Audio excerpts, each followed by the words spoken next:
పాత బట్టలు దానం చేయడం వల్ల ఇంట్లో నుంచి లక్ష్మీదేవి వెళ్ళిపోతుందా? చాలామంది అడిగేటువంటి క్వశ్చన్ అండి ఇది. కానీ ఆన్సర్ కాదు అనేటువంటిది అర్థం అండి. ఎందుకనంటే మనం బట్టలు దానంగా ఇవ్వడం వల్ల లక్ష్మీదేవి మాత్రం వెళ్ళిపోదండి. కానీ మనం ఏ భావనతో ఇస్తున్నాం అనేటువంటిది ముఖ్యం అనమాట.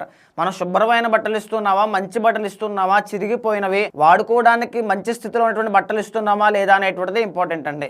మన బట్టలు ఇవ్వడం వల్ల లక్ష్మీదేవి వెళ్ళిపోద్ది. ఇంకా పుణ్యప్రదము అని శాస్త్రం చెప్పింది. గురువారం నాడు కానీ, శుక్రవారం నాడు కానీ, ఆదివారం నాడు కానీ బట్టలు దానంగా చేస్తే మంచి పుణ్యము అనేటువంటిది లభిస్తుంది. అమావాస్య నాడు కానీ, రాత్రిపూట కానీ దానం చేయకూడదని శాస్త్రం చెప్పింది. కానీ బట్టలు అనేటువంటిది దానం ఇస్తే లక్ష్మీదేవి వెళ్ళిపోతుందని ఎక్కడా లేదు. కానీ ఖచ్చితంగా దానం చేయొచ్చు.